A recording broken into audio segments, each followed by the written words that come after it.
Great. So in a moment, I'll hand over to Aryajit, but just to let you know the arc of the morning. So yes, Aryajit's going to introduce and then interview Nagabodhi. Then we'll have a tea break, and after that there'll be just small groups, just for 5-10 minutes, just to think about what's been said and come up with some questions for Nagabodhi, and then we'll have a Q&A for about 40 minutes or so before we finish. We're going to finish a bit earlier than planned so that Nagabodhi can get back to Strand, so we'll be all done by 12:10 or so. Great, so without further ado, over to Aryajit. Thanks very much. Yeah.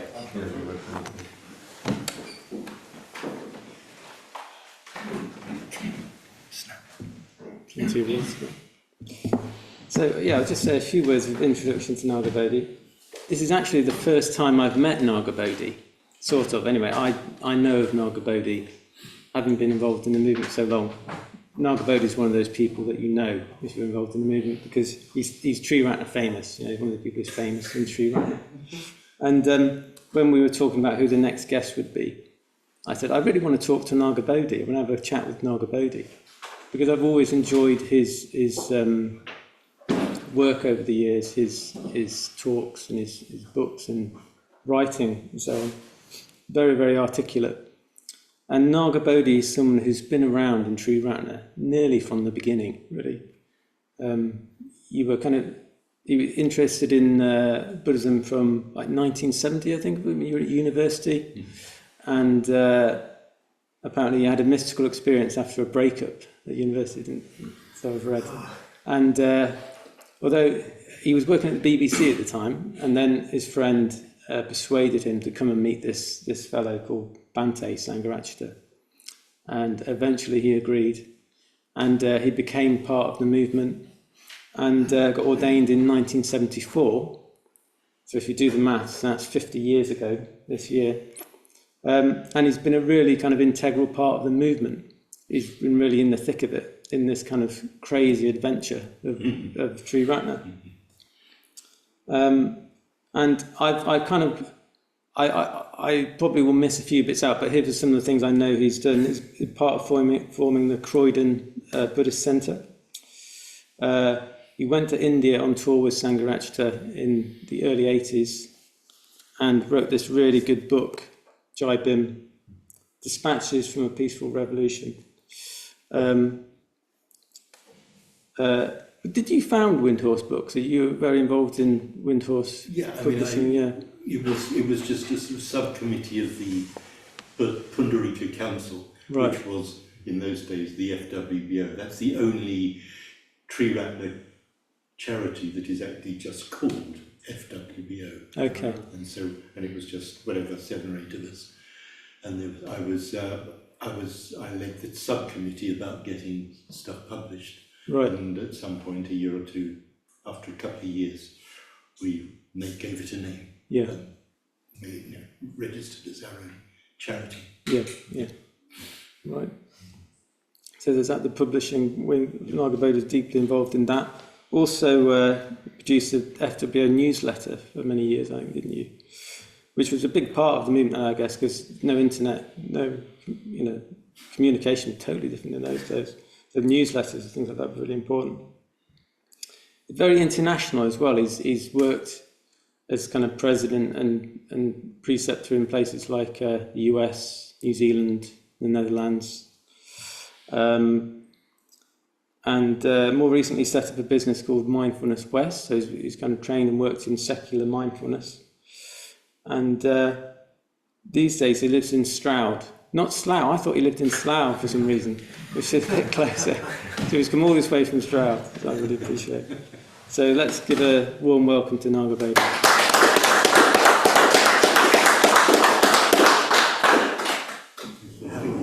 So there's quite a few different areas I'd like to talk about. Yeah, there are a few you missed out, but never mind. Yeah. They might come up. Yeah, hopefully they'll come up, yeah. But yeah, we'd like to talk about Sangharakshita, of course. There is another book that Nagabodhi wrote more recently on Sangharakshita, which is really good as well. So obviously I'd like to talk about Bhante, but also talk about your own practice. So first of all, you ordained 50 years ago. What do you remember about getting ordained, and what was ordination like in it? Yeah, this one will knock your socks off. The day I got ordained, or the evening of my private ordination in January 1974, the day before I was at the BBC, as you mentioned, working in film cutting rooms. I was the assistant editor, still very early on in my career, and we were just coming to the end of working on a programme about Jesus. And we were working till midnight, the editor and I, and then, because it was so late, good for overtime, went back to his house. I slept on the floor, went back to his place, went back to Ealing Film Studios in the morning, and got the film across to the dubbing theatre, and I left them, went down to Oxford Street, bought a coat, got the train down to Hurley, and went into Aryajit community, and there was Bhante. It was tea time, and the very few other order members that existed in those days, or maybe there were 10, a dozen going up as the evening progressed. Had tea with Bhante, then it was time for dinner, then we went into the shrine room for the puja, and during that I had my private ordination. Very different. Up till then, you were just part of the Tree Ratner world, which I've been involved for about 2 years, two and a half years maybe. So I've been on the summer retreats. In those days, there was only this one centre, and we would have a retreat in the summer, a retreat at Easter for decent length of time, a week at Easter and 10 days in summer, I think maybe 2 weeks in summer, and a couple of weekend retreats during the year. And you just got to know each other. We had a very strong social world of our own. We'd meet a lot in each other's homes. Sangharakshita was still doing the classes, though he disappeared on sabbatical for quite a long period. It's hard to describe, it would take, needs a book. Just this very small world around Sangharakshita in those days. Most of us still young, most of us still, quite amphibious. We were very serious about what we were doing with Bhante, but, certainly when I got involved, I was still smoking dope and dropping, taking LSD, but gradually those things for all of us were trailing off as we got more serious and as Bhante kind of upped the challenge. But, we were meeting at each other's homes more than we were meeting together. We had a centre for some of that time, Pundarika, but it was all very new. Sangharakshita had been away for some months on a sabbatical. When he came back from his sabbatical, there was a rash of about maybe 12 of us. One by one, met up with him and asked him for ordination. He arranged an evening on a Friday night for about 10 weeks, is what I remember. Each week we went through each of the 3 jewels and then the 10 precepts. And that was my ordination training, because in a way, Sangharakshita was still finding out what the order was going to be and what the order would mean. We certainly were. It might have been here when I was did a conversation a while ago. I'm willing to admit that I assumed that I was, I'd gone to the BBC because my long-term ambition was to be a filmmaker, and I would have fantasies of being on Parkinson, if any of you remember him. Being interviewed when I'm a big director, just mention, yes, oh yeah, I hear you're a Buddhist, oh yeah. Everything really changed that weekend of my ordination, not because of me. There'd been, just before I was ordained with Loka Mitra, Deva Mitra, Arya Mitra, who some of you might remember, a German woman, Jinnamata. Not long before that, Subhuti and Manjuvajra, Mangala, Hridaya, might have been somebody else that got ordained. And a year or so before that, Admiraja Vajradhaka, Buddhadasa. There'd been, sort of the first 12 people Bhante ordained, very hit and miss. I wasn't aware of them. I was aware of a couple of people who had funny names, but most of the other order members either didn't use their names, their Buddhist names, or weren't around. So in a way, Bhante was restarting the order, and particularly with the ordination of Subhuti in that cohort in September 73, and then my cohort, and then what followed over the next few months as Vasantara, so and a few other people you've heard of, Kamalashila, got ordained. The order became bigger and the people in it were clearer about what they were doing. But the weekend of my ordination, and I devote a chapter to what happened afterwards, we just went from the shrine room into a room, well, it's about a third of the size of this, the front room at Aryajit, similar, you remember, the piano room. Yeah. We sat round the walls, you weren't there yet, you weren't a twinkle in our eyes at that point. Not quite. Not quite. And about 20 of us. And we had the first convention of the order, and it was during that weekend that Bhante outlined a vision that we would be teachers, that we would start centres, that, this thing could, he wasn't going to be around all the time, he wasn't going to be teaching all the time. It was almost just handing over to us the responsibility for making it happen. He'd be there, he'd be the teacher.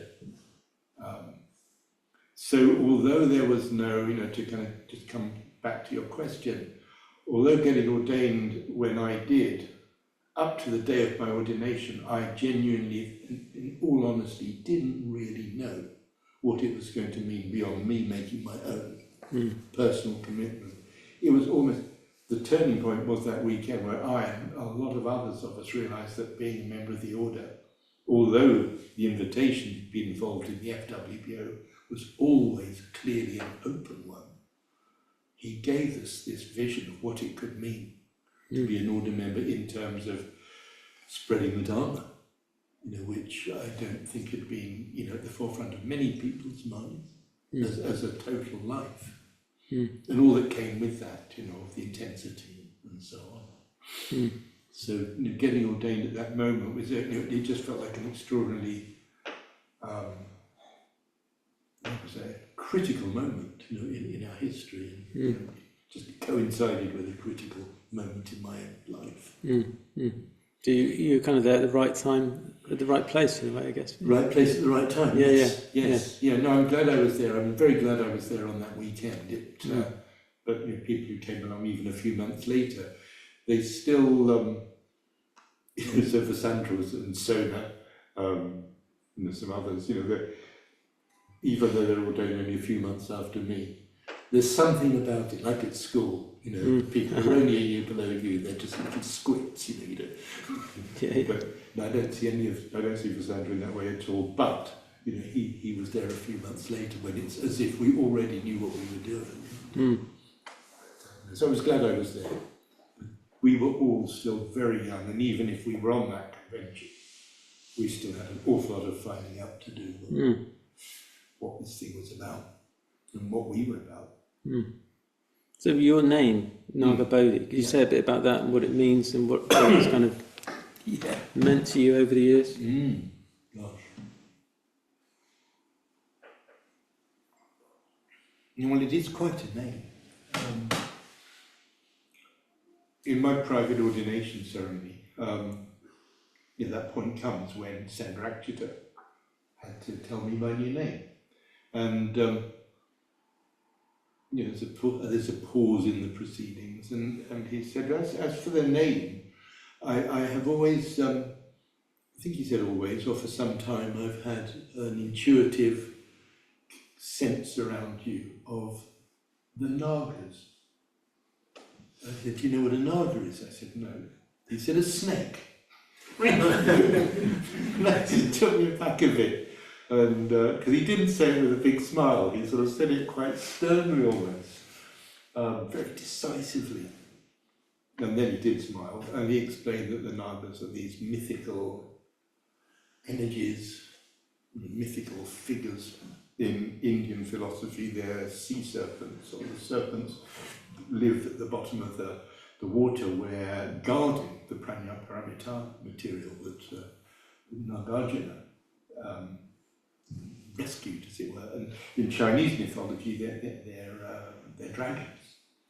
So that was kind of impressive. And then he added Bodhi, and the next morning when he translated it, at the public ordination, he said, well, you could translate the name as the enlightenment that strikes from the depths like a sea serpent, or the dragon-like awakening. And he said, it is a name that seems to have certain tantric resonances, which in this case I find rather appropriate. I mean, it was certainly, it was a bit of a thing, because the other three, Lokamitra, Devamitra, Aryamitra, three people who lived together, and so their names were linked, to kind of consolidate their friendship, and it was a way of collectively, Bhante sort of making clear how much he valued people having those sorts of connections. But mine was this sort of kind of off-piste, off-centre kind of thing, which kind of struck me. And I must say, although I was very close to those other three, but I was quite sort of struck. It's a great name, and because he said that thing about having a tantric resonance, it's not that I've followed a particularly Vajrayana path. It's not that. I think I've always associated it with maybe deeper currents in my life, which have not necessarily been expressed in terms of getting deeply involved in the Vajrayana, the Tantra in that sort of way. But I don't know. I mean, it's difficult to talk about these things and not overreach myself, but I guess whatever it was that made me able to write a book about Sangharakshita so soon after he died comes out of that. Maybe that's a way of answering it. I think he was speaking to something in me that he saw that I can sort of intuit. I can live incredibly superficially, but I can also intuit what's going on in ways. And maybe he was speaking to that. I mean, clearly saw something in me which I really valued, and I've sort of worked with it and tried to honour it without, ever it landing in some kind of easily communicable way. I think it fits me, and I think other people think that. I mean, I know as a president, and I kind of recognise, I know what they mean, but, I'll have spent, say, a few weeks in Auckland, in New Zealand, or in Sydney, or, over in the States, in Aryaloka, Boston. And often people will say that after I left, they realised I'd planted a depth charge. And it's true, I think I do, there's something I seem to do where I kind of can insinuate something helpful without it necessarily feeling like a kind of a surface thing. So maybe it's to do with that. Yeah, it kind of comes across in your talks and things. You've got quite a broad, wide perspective of things. I find it's just one of the reasons I really wanted to talk to you. The sense of having a sense of the movement in and Bhante in a kind of larger context of the whole kind of Buddhist world. Which is really interesting and useful. So one of the questions, you've been practicing for like over 50 years, and I suppose the question I want to ask is, what happens when you've been practicing that long? What do you get for practicing Buddhism for 50 years, and how has your kind of practice evolved over that time. I think everyone will give you a different answer to that. I mean, I've spent so much of my time as an order member being busy in various ways, as have many people of my generation. But I guess that's been more my practice than the cushion. Meditation is it's essential for me, for sanity, for clarity, and for those inspired, that level of inspiration that you need to go, in your work, particularly whether it's writing or being chairman of a centre or whatever. Going back to the days of my time with Aryajit community, Croydon, that era, we would do this double meditation every morning in the community, as Simon will remember. And I was a terrible insomniac in those days, and yet, being there for that meditation, it was just the ideas that would still come up, the inspiration for what we were doing, for whether it was to do with building the first, our first communities and businesses, or the practices, the retreats, and creating the Sangha. Without that kind of that level of meditation, it would have been a very different me in a very different world. And I'd say that's a really important part of my life from that point of view. But I've tended to see my life almost, even to this day. I was talking to a mitra in Stroud, who is a very, very keen meditator, and we were talking about his practice and about he's been on retreats with Tejananda quite a bit, who he really loves his retreats with Tejananda, who a million years ago I taught to meditate, but he's way leapfrogged by miles in his focus on meditation, way beyond me.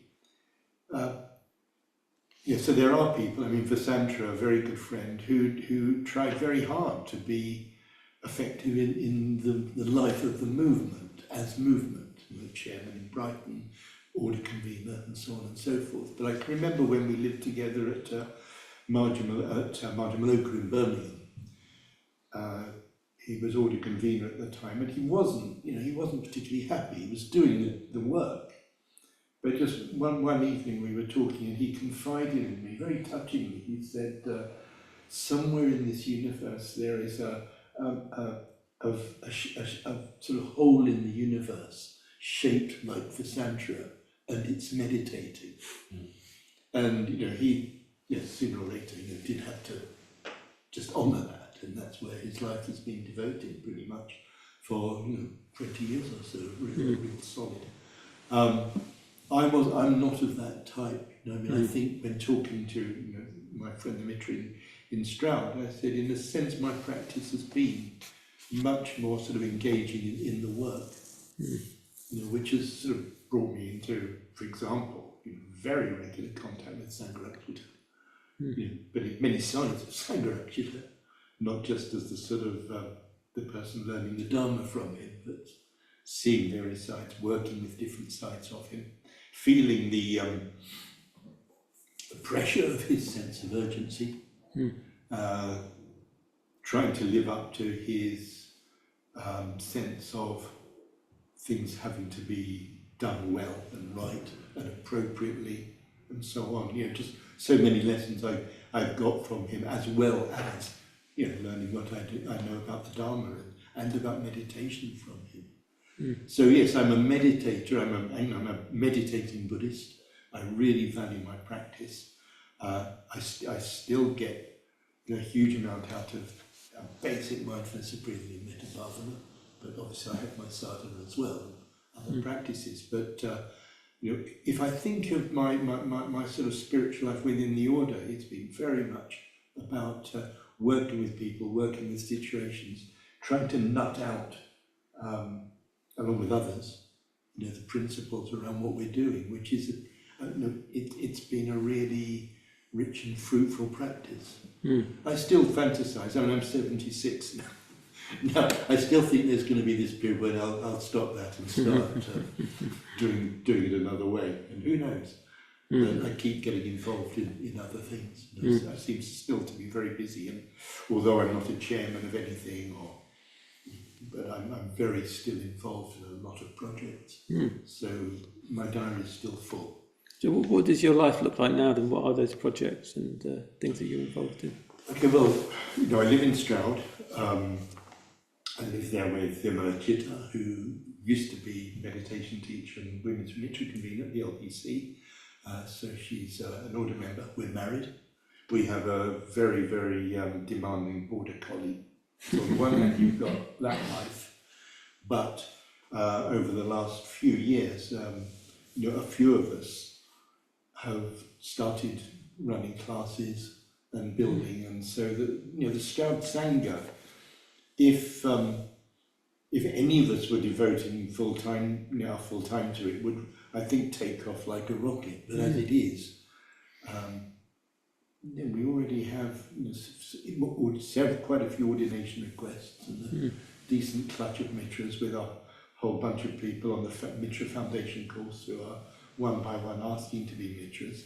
So we've kind of created a sangha which began really in the pandemic. It kind of more or less began online, and in its own way, from a few of us putting in, I tend to give talks and see people, mitras, and do retreats. So there's that, and that is, that does take up, time and thought, and engagement with people. I've been the president in New Zealand, in Auckland and Wellington, and I'm still in touch with people there and interested in projects and occasionally talking to people about those.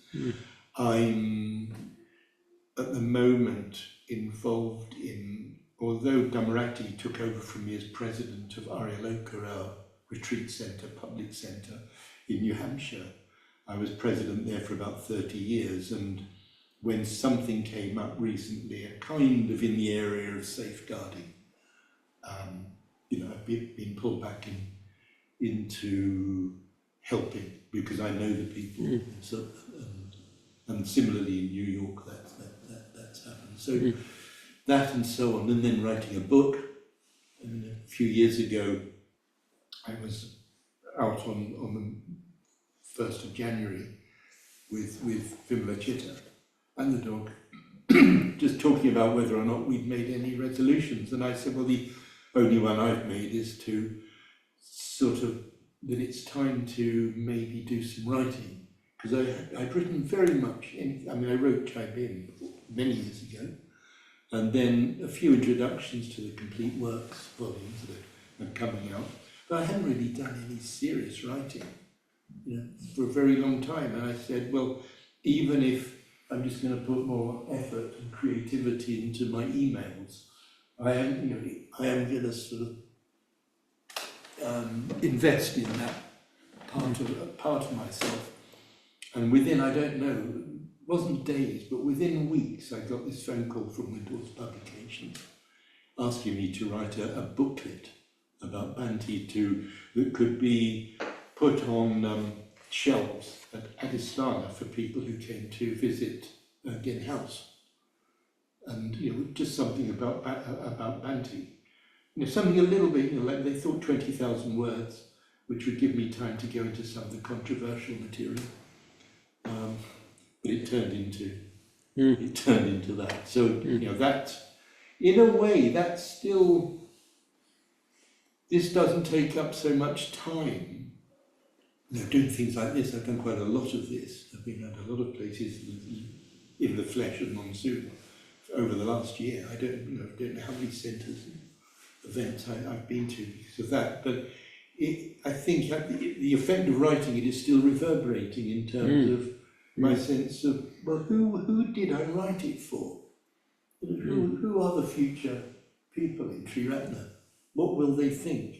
Why would they be interested in Bhante? To what extent will the movement reflect its founder's vision. So I've just found that's been occupying, my thinking.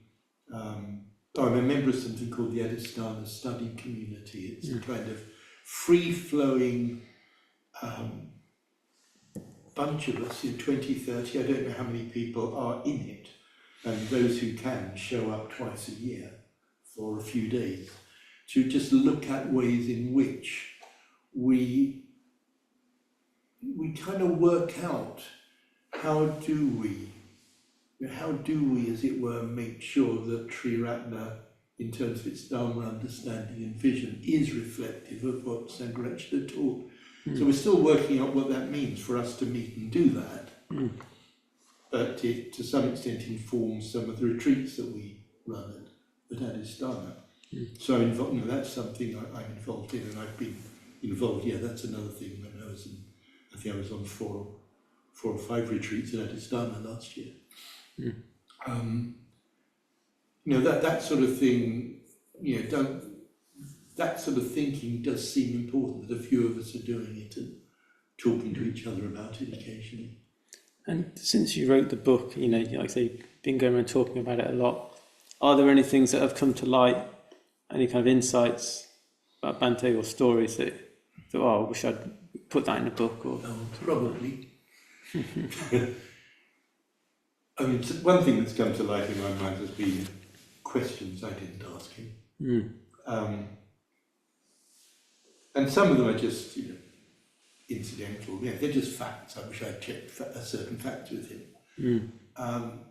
I mean, I did live with him, and I had the luck I did interview him, as it were, fairly formally, several times on video, on tape, and those things are out there. But yeah, there are. I think there was a force field around Bhante, both in a public situation and in a personal situation. That you didn't, as it were, pry, or I mean, some people did. Well, something. The reason I devote 2 chapters to Bhante's human connections is teacher, guru, friends, and lovers. The titles of the 2 chapters towards the end of the book. He had different kinds of relationships with different people, and I certainly had the kind of relationship which was, I wouldn't say it was formal. It's very hard to define what my connection with him was. I lived with him at Majamaloka, and I lived with him at Padmaloka, so I had many a meal with him and many, many, many dinner table conversations with him about so many things. But there are literally a handful of times I remember where, so to speak, the barrier, some kind of invisible barrier, fell away. And it wasn't even as if we were talking about something very special or deep and meaningful. It was, in one case we were talking about events in India, and in another case we were talking about some events going on in the movement. So these were not deep spiritual moments, but something happened where I just felt I was talking to him like just chatting to a friend. Because it was him, it was a good chat with a good friend. But I remember coming out of his flat at Majamaloka. This was the place in Birmingham where a bunch of us senior order members had been asked to live with him. It was the kind of the beginnings of the college council, that sort of stuff. I just came out of this room after spending maybe 2 hours with him, and just saying to someone, it's like, I've just had my first real conversation with Bhante. And by then I'd known him for something like 25 years or more. But so that's not something I can regret and say, I wish I'd done more of that. I think I wish, I definitely wish I'd taken more risks with him. This is one angle of, I suppose, it's come out for me as the book to answer me, because I'm answering your question in a way that, I look back on whether they were sometimes questions about myself, but no big areas of regret there. But maybe sometimes they were questions about the movement. I mean, a big thing, in my life, is the Croydon story. It's interesting because I've just been upstairs with Surya Prabha looking at a few moments of an interview, because there's a passage about what happened in Croydon that Surya Prabha's gamely going to try and evoke in one episode of his film. And, for 10 years, I was deeply, deeply concerned about what was happening there. But Sangharakshita usually spoke about it with such sort of, in such a positive way, that it was everything that embodied a really well-run centre and so on and so forth.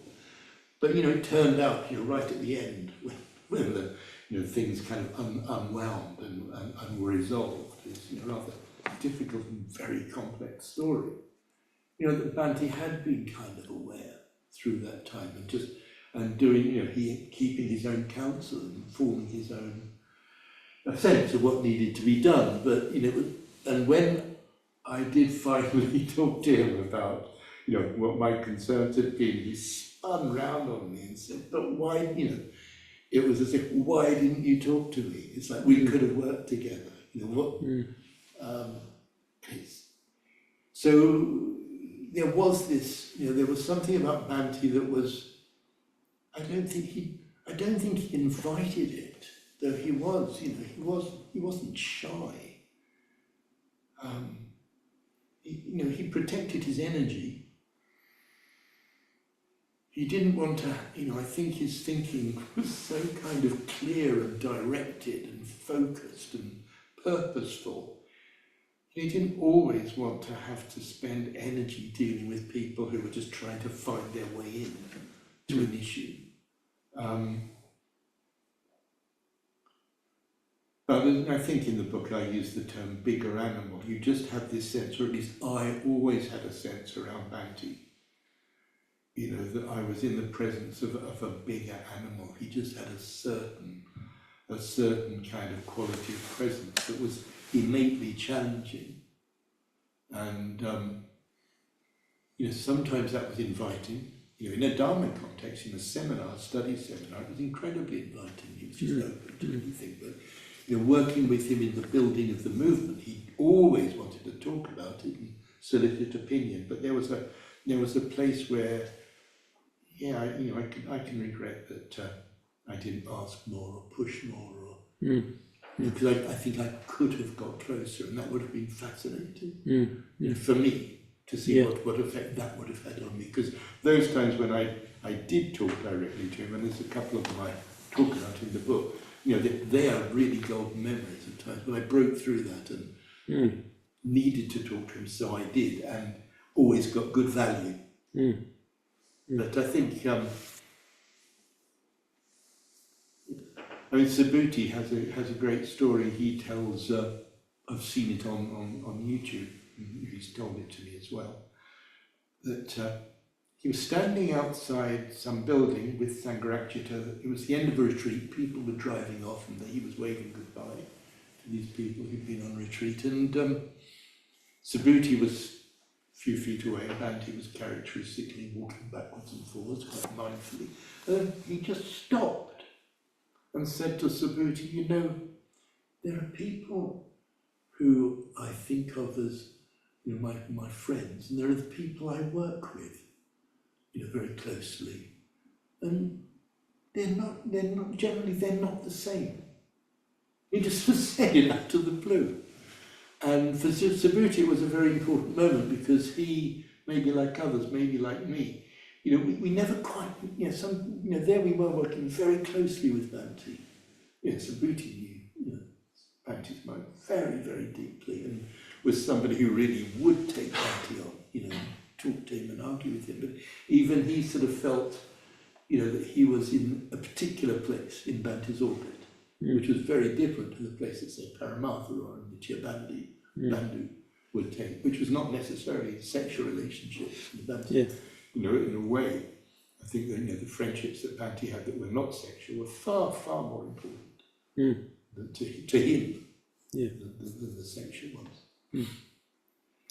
In one talk, going on to talk about Bhante, you said it's hard unless you've travelled, studied, or encountered the wider Buddhist world to understand the extent of the gift he's given us with regards to Bhante.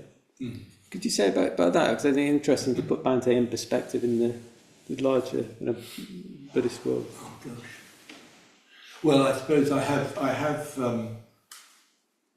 that experience of having some experience of the Buddhist world. Not I never shopped around. It wasn't that, but there was a period in our history where I sort of accompanied Subhuti and then took over from Subhuti for a few years as being the person who, sort of on Bhante's behalf or on the movement's behalf, would go to things like the meetings of the European Buddhist Union, or these sort of inter-Buddhist meetings. And so I sort of got a sense of the wider world a bit, and plus my travels, I meet other Buddhists along the way.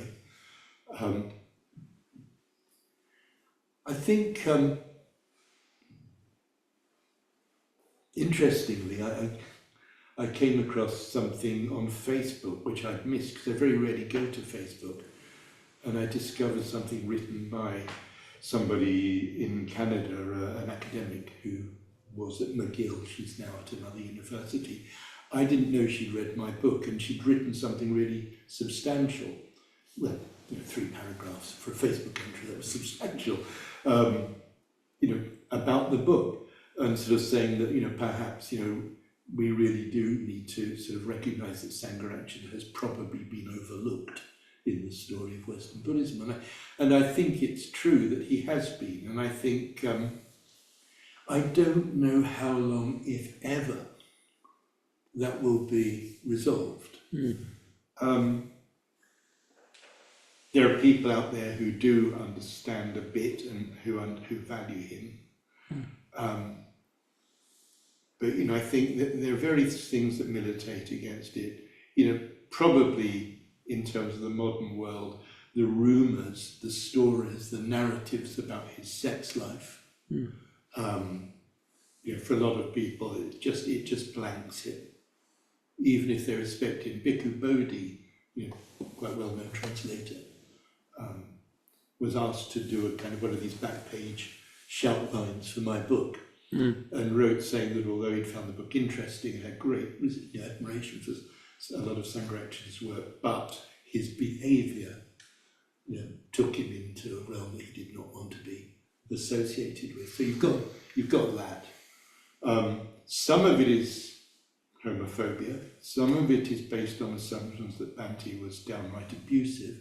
Some of it is through just a confusion of just their understanding of what he thought he was doing. And this is perhaps most interesting.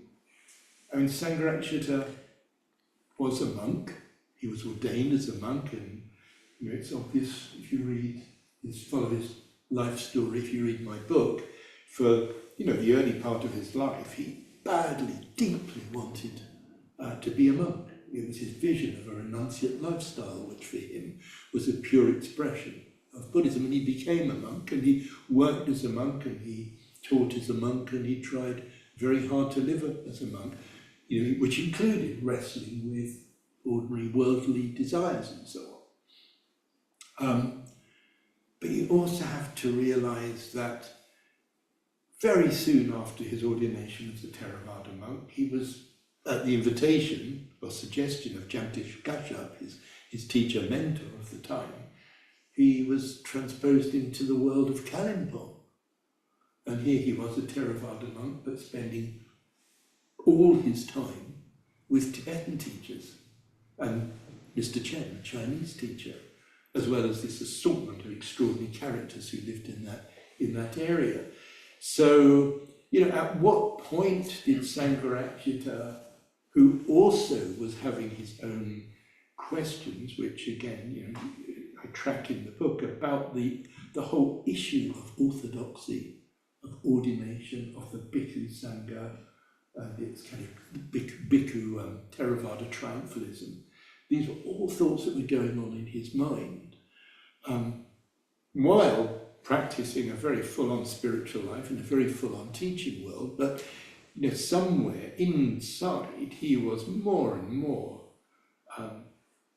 recognizing that he was a Buddhist. He was not just a Theravada monk. He wasn't becoming a Vajrayana monk. The monastery, the vihara he established in Kalimpong was the Triyanavadana Vihara, the monastery of the three ways. So even then, that was not an intellectual academic sort of assertion, that vihara. It was him. He was a Triyana. He was, or he'd rather say, an Ekayana Buddhist. He was just a Buddhist. And I think, so it's important to understand Bhante, and it's important to understand Triratna. Triratna, is not taken seriously in many places as a genuine addition to the Buddhist sort of canonical world. It's a maverick upstart. What is it? Talking to Dzogchen friends of ours who read the book, and when I told them, he said, in the eyes of somebody from his tradition, Sangharakshana merely doing 20,000 prostrations at some point during his time in Kalimpong, when he was writing, lecturing, touring, busy. He said, but in my world that would just be a failure. So, and Subhuti and I went to an event once, the opening of the stupa in Milton Keynes, the Nichiren stupa. There was a big event at a London hotel, loads of dignitaries and probably celebrities, and their leader was there. Big event at a big London hotel, swanky place, lots of circular tables. And Subhuti and I went and sat down at the table nearby with some Nichiren monks. Immediately, somebody came up to us and said, no, you're with the lay people. And Subhuti immediately said, well, no, we are members of a Buddhist order. And it was a little bit of a moment where clearly one side or the other was going to lose face, which is something you do not do in a Japanese situation. So the man said, so sorry, please come to this table. And it was, we were just waiting. It wasn't we'd sat down with the monks, we were just waiting. There was a man just ushering people to their tables. So he ushered us to a table of Nichiren monks. So whatever it was, about 10 of them, and us two on the circular table. And Subhuti feeling good, that told him. So we're sitting there, and after a minute or so, a monk rushes up to our table and whispers in the ears of one of the monks something like, your house is on fire. And he went, oh, nodded, gets up, excuse me, rushes off. And another monk is passing with a layperson. He said, there's a place here. This happened again and again and again, and within 10 minutes, we had a table of lay people. And it looked entirely accidental, and Subhuti and I were in awe of the way they'd done it. We just could not but be impressed. But it tells a story. But what people don't realise, two things. One is that Triratna is not maverick, it is a genuine attempt to revisit Buddhism from its core basic intention, its core basic values, its core basic teachings, and recognising that here in the West, it's all come all at once. That Westerners, there's no reason why Westerners should not take advantage of the whole richness of this 2,000-year tradition. But they need some kind of, very clear guidance on how to make that, a coherent path, rather than just a mess. And so, you can understand why people think we're just an eclectic, jumble. But if you're in it, and if you're inside Bhante's head, you're working as he was from the age of 18 when he wrote this essay, The Unity of Buddhism. He was really working, whether it was being critical or whether it was in rejoicing, aiming us towards some texts, warning us about others, and so on.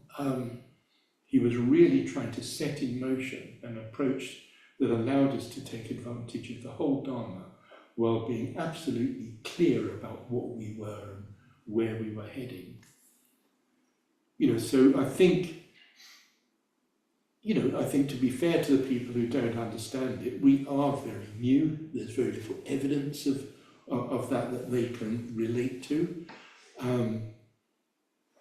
Sangharakshita does come with baggage in their lives. You can't get away from that. So you have to just accept in a way that here's where we are, but where we are is left with the project that Bhante handed us of continuing the job that he's just made us start in, of curating the total Dharma tradition and the total practice tradition into something that could be viable and approachable and accessible for modern people living in this kind of world. And one other thing I'll add, which I think has really struck me as a thought, in relation to something Stephen Batchelor, because he was someone else who was approached to write a few lines, and I know him and haven't seen him for a long time, but we know each other and get on, and they thought it might be worth asking him. He's a known figure. So they sent him a copy of the book, and again he wrote back, said very well written, etc. But again, he didn't want to be associated. But also he couldn't understand why I'd agonized so much over the sort of dark period in our early life about gender and marriage and stuff. It's one of the longest chapters in the book. I sort of look at that period in the 70s and 80s where we were sorting out an awful lot of stuff as a kind of, in terms of group dynamics in relation to gender, sex, relationships, and so on. And I did my best to give a sort of a sense of that, and of Sangharakshita's relationship with that era in our history. But thinking about Stephen's remark, I kept trying to compose a letter to him because I had a lot of things I could say in response to it. But the overriding thing that suddenly struck me was, oh, blimey. You have teachers, well, Stephen's taken the path of secular Buddhism, that's his answer to Buddhism in the modern world. And it's definitely got traction, and it's, who knows, what part that will play. But, you've got all these different teachers, some of them very obviously just importing a foreign tradition, complete with lamas and what have you. And you've got the other sanghas which are very much rooted around meditation. But there's, to my knowledge, Sangharakshita is the only person who's tried to do the whole thing, Buddha, Dharma and Sangha. He's sort of really worked like writing liturgies, developing ways in which we imagine, envisage, work with imagination to instill, to engage the depths of our lives in the ideal, in our ideals. There's sort of so much work he's done on that. So if you like, that's the Buddha jewel. Then the Dharma jewel, the start he made of all those seminars. He gave, I don't know, over 100, 150 study seminars, introducing text, teaching us how to read them critically, teaching us the sort of delineaments of how we might curate the Dharma tradition in its breadth and depth, for a new era. And Sangha, well, us, the work he's done and that we've done in collaboration with him and now among ourselves to create an order and a movement that's neither monastic nor lay, and that's a whopper of a challenge. To be a community of people who are living intense Buddhist lives, but without falling into that sort of trap as a community of dividing into the so-called full-timers and the lay people who don't really do it. You know, that challenge remains. I think that's a whopper of a challenge, you know, which we've, in my generation, spent 20, 30 years living it and doing it and thinking we'd cracked it in a particular way.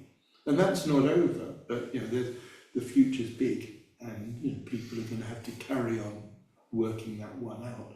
But I think, you know, my correspondent person in the States who's written several books herself, you know, her remark about Sangharakshita being sort of underappreciated in the Buddhist world, well, it's true.